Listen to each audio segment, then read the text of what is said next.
two, three, four. Hi everyone, this is Jewish Talk, coming to you from Nassau Community College on 90.3 WHPC, also streaming on the iHeart and the iTunes app. This program is later archived on Spreaker.com. So hi there, my name is Rabbi Perl. Welcome back to the new season following the high holidays. Good morning, good afternoon, and good evening. This, of course, all depends on when you are listening. So here we are, my friends, coming out from the great holidays, Rosh Hashanah, Yom Kippur, Sukkot, Shmini Atzeres, Simchas Torah. Boy, unbelievable. So our question today is, just yesterday, in the synagogues around the world, we began again the study, the learning of the 5 books of Moses. And yesterday we learned about Bereshis, the beginning, the creation of the world. And the Torah outlines to us exactly what was created on each of the 6 days of creation, followed by the Shabbat. My question to all of us today is, on which day of the week were you born? Yeah. Now you may want to keep this information private until you hear the rest of the story. This week, we once again began reading the Torah from Bereshis. But it seems boring and useless to once again read the ordinary things that God created on each of creation's 6 days. Why does it matter about what God created on the 2nd or the 3rd day of creation? It's not relevant at all. It has no practical application. Does the Torah come to regale us with tales? However, it turns out to be very relevant after all. Hang in there. So first, let's refresh our memories on what God actually created each day. On day 1, God created light and darkness. On the 2nd, He separated the waters and created the sky. On the 3rd day, all vegetation. On the 4th, He suspended luminaries in the cosmos and so on. So we have the outline of all creation. Along comes the Talmud and says something very interesting. Everything that happened when the world was first created, meaning whatever was created on that day, be it Sunday, Monday, or whatever, continues to influence everyone born on that day. So even 5,081 years later, whatever happened on that weekday of creation affects what happens on that day until the end of time. So specifically, in the tractate Shabbos, the Talmudical section of Shabbos, on page 156a, the great sage Rabbi Yeshua ben Levi quotes some very interesting observations. And he says the following: one who is born on Sunday will be a leader. He may be a good leader or a bad leader, a community leader or the head of the mafia, but he'll have a clear tendency to lead. Why? Because Sunday was the day it all began, and Sunday leads the week's remaining days. Someone born on Monday will be a hothead. Monday gives us a temperamental person, a person easily angered and more susceptible to provocation, a person who tends to get into arguments and fights. Why? Because Mondays is when God divided and separated the upper and lower waters. Until then, earth had been covered in water. And on the 2nd day, God split the waters, placing half of them in the Atlantic, meaning the oceans, and the other half in the heavens. As the Medrash comments, why does the Torah not use the phrase, and God saw it was good, regarding the 2nd day? Because divisiveness was created on the 2nd day. Maybe that's why everyone dreads Mondays. And the Talmud continues, one who is born on Tuesday will be fortunate and wealthy. Tuesday people tend to be prosperous. Why? Because vegetation, which grows widely, quickly, and with little work, as well as weeds, which grow without any work, were created on the third day. In the like manner, a person born on Tuesday will easily make his income, his money. What takes one person a year will take him a week. For him, at least, money grows on trees. Let's keep on moving. One who is born on Wednesday will be wise. He or she will get good grades, graduate college with high honors, and be bright-faced. Why? Because the luminaries were suspended. On Wednesday, God put the sun and the moon in their places to bring light to the world on Wednesday, a day that emphasizes light. The Torah is called light. While uneducated people are said to be in the dark, one who is educated lights up the way for everyone. He's enlightened. No pun intended. Let's move on now. One who is born on Thursday will be compassionate. If you're born on Thursday, chances are you're a good-hearted, charitable person who's always happy to help others. A person with a big heart. Why? Because God created the fish and the birds on day 5, which was also the first time God actually blessed something that he created.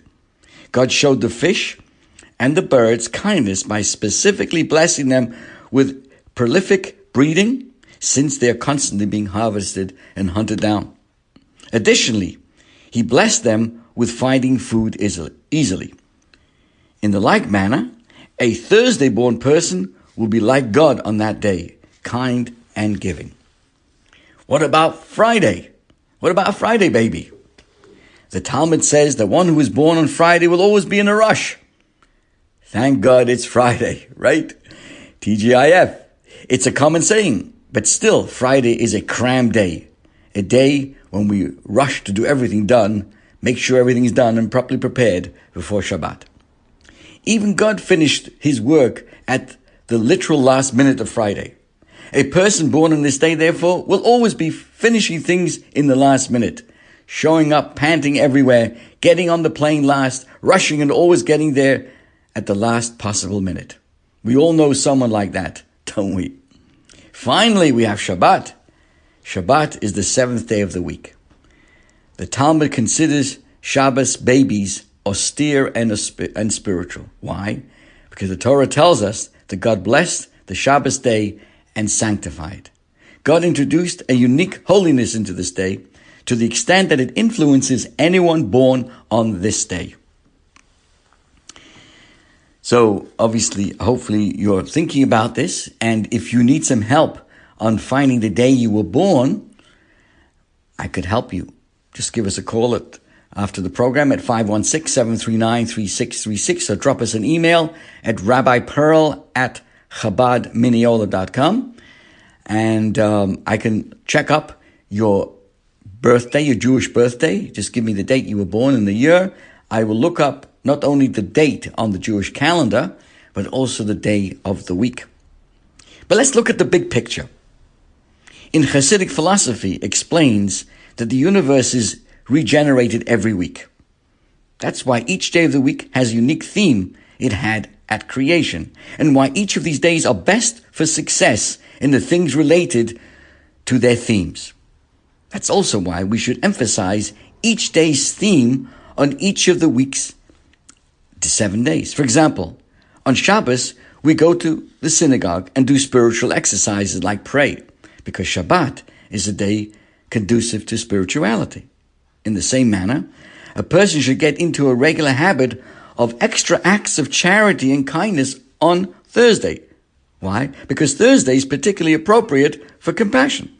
Wednesday is the Torah study day. That is why many Torah classes are on either Tuesday night, which of course is considered like Wednesday, or like we at Chabad of Mineola have our famous Lunch and Learn, which is currently also seen on Zoom. Now on Tuesdays, you might let yourself be a little more aggressive in business and investments, because Tuesdays are days more fitting for financial success. That's why many people sign their deals and their business transactions, or it's a mazel tov day in terms of moving, because it's associated with that success on that day. And on Monday, scrupulously avoid angering your wife, gentlemen. Even if she isn't a Monday baby, you're likely to get it in the teeth. You've been warned. Hello, everybody. Just joking. But dear friends, that's the power of every day. That's the significance to knowing what was created each day, because those influences, those themes continue to impact us in general and in particular if you're born on that particular day of the week. Now, let me make it clear to everyone that it doesn't mean someone who was born another day cannot be compassionate, or someone who's born on a Monday will always be angry and cannot accomplish things of any other day. The answer is like this. This is how the Lubavitcher Rebbe explained this. Each day has its influence on us. Means that for that particular person born on that particular day, it's easier to fit into that category, whether it's a Tuesday, whether it's a Thursday, etc. But in no way does that inhibit, through our freedom of choice, to be able to accomplish good things. Even if you're born on a Monday, doesn't mean a person, if he works hard enough, will be as successful as someone who was born on a Tuesday. Or someone born on a Sunday can also become a very wise person. So if a person is born on a Wednesday, it'll be easy for him to be, or her, to be smart and to be knowledgeable like the luminaries. It doesn't mean someone who works hard born on another day of the week can also be inhibited in any way of becoming wise and learned as a person born on Wednesday. So it just simply means the day that you're born, it's easier for you to accomplish that theme or that influence over yourself. Nevertheless, even a person is born on a Monday who has a certain, as we said, a temperament of argument, etc., can channel that into a positive, to argue, to analyze, to look at life, and to come to good conclusions. So let's make it clear. The freedom of choice that we have always is with us. Just certain days, for example, if it's very warm outside, it's going to make you warm. It doesn't mean that you don't have the choice to go indoors and cool off in an air conditioner. I'm just giving you a rather superficial way of looking at things. But the idea is, be aware of these themes of each day. We can connect to them. And any one of us, born in any day, can use that theme to their advantage in a positive sense. Whether it's to do compassionate things on a Thursday, whether it's to rush to do lots of good things on a Friday, and certainly to do spiritual things on a Shabbos. Now, it's very important for us to appreciate the broader picture of knowing the energy that is brought into each day. You see, from the very first verse of the Torah, it seems that once upon a time there was nothing. God created the heavens and the earth. Then the Creator brought the universe into existence. According to the Tanya, seeing as the world didn't always exist, it's quite natural for it. It's not so easy to say it exists now. Therefore, how does it continue to be alive?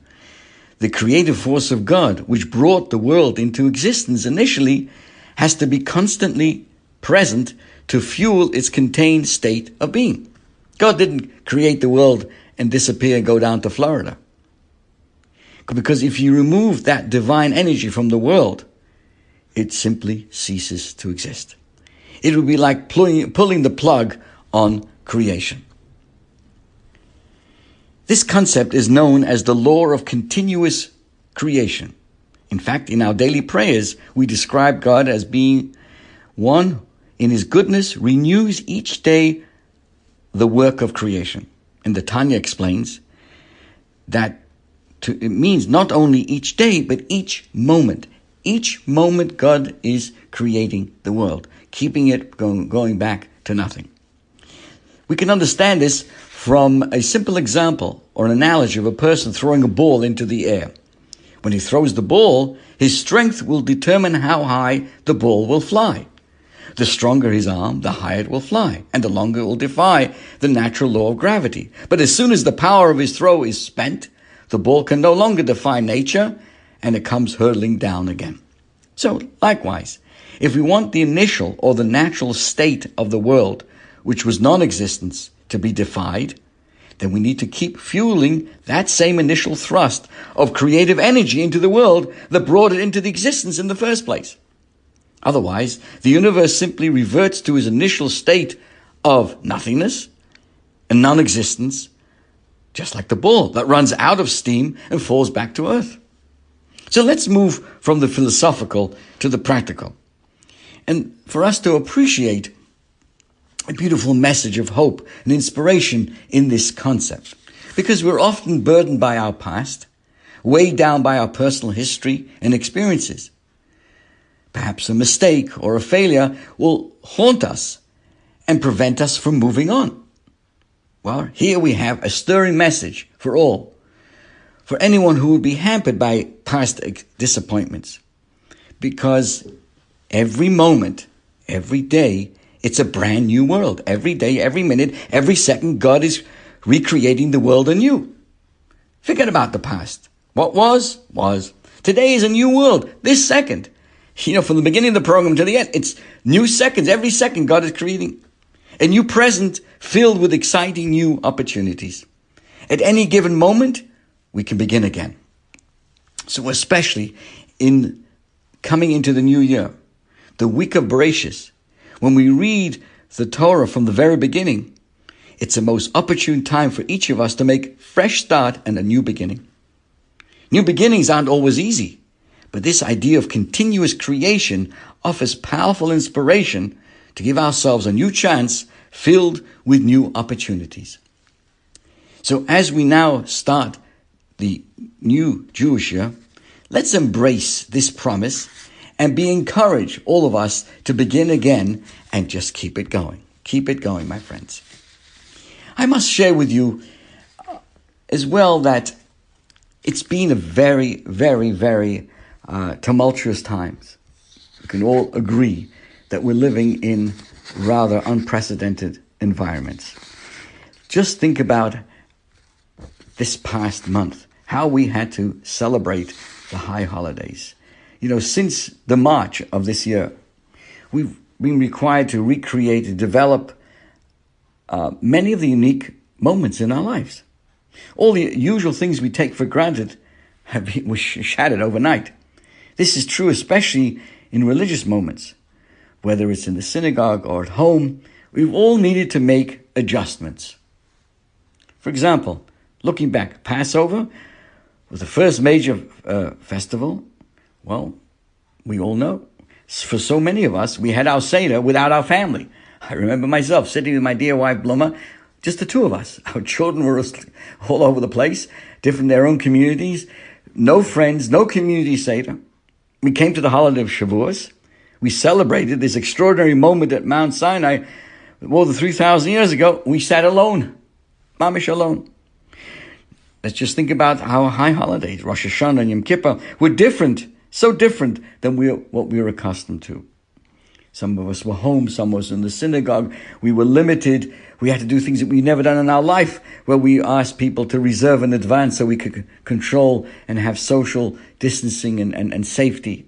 Come on, this is not the way we're so used to in all these years. With Simchas Torah now behind us, the most precious and complex festivals of the year have now been celebrated. We did this all very differently in very unfamiliar ways. One would be forgiven for giving them a miss and saying, okay, it was kind of an off year. What can I do? We did the best we can. Except, we shouldn't be thinking that way, my friends. This is the way God wants us this year to be celebrating. Things may be different, but at the same time, we should recognize that only on the physical level, things have been different. We must remember that, spiritually speaking, the hope, the strength, the essence of these holidays, whether it was Passover to Shavuos, Rosh Hashanah, Yom Kippur, however we celebrated, that strength, that commitment, and the blessings are there still. That's what we must remind ourselves. Despite, let's put it into a perspective over here. Right? We've had a frenzied few weeks of non-stop action. You know, we went from a very serious part of high holidays to Hoshana Rabbah and the final day of Sukkot. And during that week, we had a lulav in the esrog, and we had a beautiful sukkah, right? We all had sukkahs, and we went to the sukkah, and we went to no end to buy a fresh, beautiful lulav and esrog, and it was part of our life for a whole week. And the sukkah looked beautiful, and the lulav and esrog were so beautiful. Now what happens after the end of the 7 days, 8 days of Sukkot? Gavald, what happens to that lulav and esrog? It's kind of ready for the proverbial scrap heap. After Sukkot, I felt kind of a little sad. The beautiful sukkah that we went into, we had a shake and take, and we had people over, and during the services we went outside in a very protected way, etc. Suddenly, I felt sad. The schacht was taken down, the covering was taken down. All we were left was with the frame. It was dismantled. It made me think, my friends. It made me think about a very important part of life. Here, the sukkah had been my companion, my home, my friend, my embrace, and just like that, it's gone, making way for the grey and the chilly winter ahead. It's quite remarkable the length that we go to perform a mitzvah. Right? We go out to buy a good, fresh, kosher lulav and esrog, and we spend, good resources on that. We make our sukkahs sturdy and well. And how long does it last for? 1 week. And the day after the festival, it's worthless. I mean, take that lulav and esrog, it's kind of... The reason we do this is because we know that the physical object, the sukkah, the lulav and esrog, is merely a conduit by which we tap into some immense spiritual energy. The physical object may only last for a while, but the memories, the precious moments, the inspiration, the mitzvah itself remains with us forever. So yes, the forlorn lulav, the slightly dry esrog, was our physical partner for a few days. We were inseparable. Our bond was loving and strong, but it had a higher purpose, to connect us with something more loftier than ourselves. That connection mustn't turn stale or dry, but it remains strong and vibrant with us throughout the year. Another thing that I want to point out to everybody, still on my mind, on Shmini Atzeres, which was last Saturday, we had a Yizkor service. Now, each holiday, Passover has a Yizkor service, Shavuos has a Yizkor service, the holiday of Yom Kippur has a Yizkor service, and now again on Shmini Atzeres, because each holiday brings a different aspect of what the Yizkor is all about.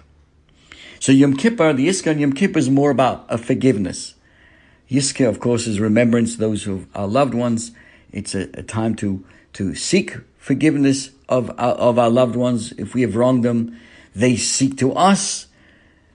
So there's an aspect of that forgiveness that related to a Yizkor on Yom Kippur. But what about the Yizkor on Shmini Atzeres? Shmini Atzeres is the last day of the holiday. It's a kind of one extra day. We've been together, Rosh Hashanah, Yom Kippur, etc., etc. Hashem says, come on, let's live it up together. Let's just be this one more day to appreciate each other as we move into the new year. Well, on the level of Yizkor, this is the day when we bind ourselves. We cement the memories of our loved ones and of important moments in our life. Parents introduce us into the world. Their guidance and instruction prepares us for life. How to navigate from right from wrong, sweet from bitter, satisfaction over emptiness, fulfillment over listlessness.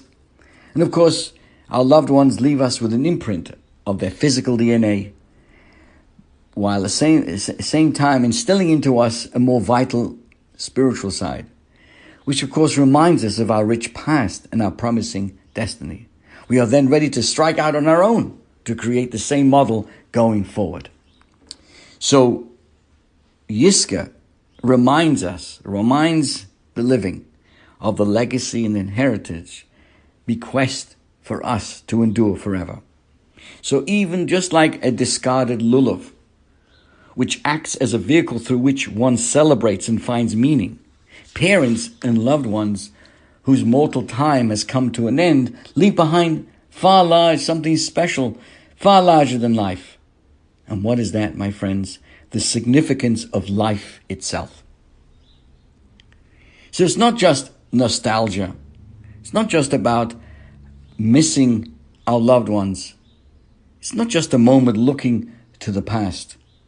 The reason for the tears during the Yizka is to realize and to sink into us that all the effort, the hope, and the resources that parents and loved ones invested in their children is just to be able to continue the chain of tradition and practice. A reminder that our history spans millennia, with each generation viewing itself as a keeper of a precious package to be deposited with love, care, and gentleness to the next generation in all of its authentic and genuine flavor. So at Yizka, we get it. At Yizka, we suddenly appreciate the efforts our loved ones made on our behalf. What happens? We realize once again that the physical only lasts so long, but the inner truth endures forever. That's, my friends, are some of the thoughts of my mind as we come into the new year. And today is the beginning of the new month, 2 days of the beginning of the Jewish month of Mar Cheshvan. It's the month immediately following the high holiday season. And interestingly, it's always, recognized as an important transitional month. We go from a month action-packed with high holidays, with days of celebrations, all the way through Simchas Torah. And then we come into a month that is like kind of empty. No major holidays going on. Why would that be? Kind of a letdown. It's like you go from very high, but nothing going on. I mean, we often joke, why couldn't we lay out the holidays a little bit more spread out, make it last longer? Yet, no, we put it into within 1 month, we have all these holidays, and then we go into a month which is kind of quiet. And the answer the Rabbi often shared with us is that to be spiritually high and community connected and all the efforts, especially this year through the high holidays, is something to behold. God has tremendous nachas from all the efforts that we made in every single way to celebrate these great spiritual moments. But when it really counts, my friends? It's not when we're in the synagogue or in the sukkah. It's how we transitional and bring the messages of Rosh Hashanah and Yom Kippur and all the high holidays into our regular weekday life. So we go into a month that is really down in the sense of days of Jewish holy days and days of celebration to ordinary, cold, longer night kind of experience. Ordinary days. But the key is to be able to take the blessings and make that impact and be with us when we're alone, when we're in the home, when we're working, and when we have a full week of work, all the good things that the new month brings to us. Just think of it. You've gone on vacation, you come back with a fantastic luggage. Now we unpack it and inspires us. This is your host, Rabbi Perl, wishing you a wonderful, wonderful week, a good year to everybody. Thank you for joining us and wishing everybody a good chodesh, a good month. 1, 2, 3, 4.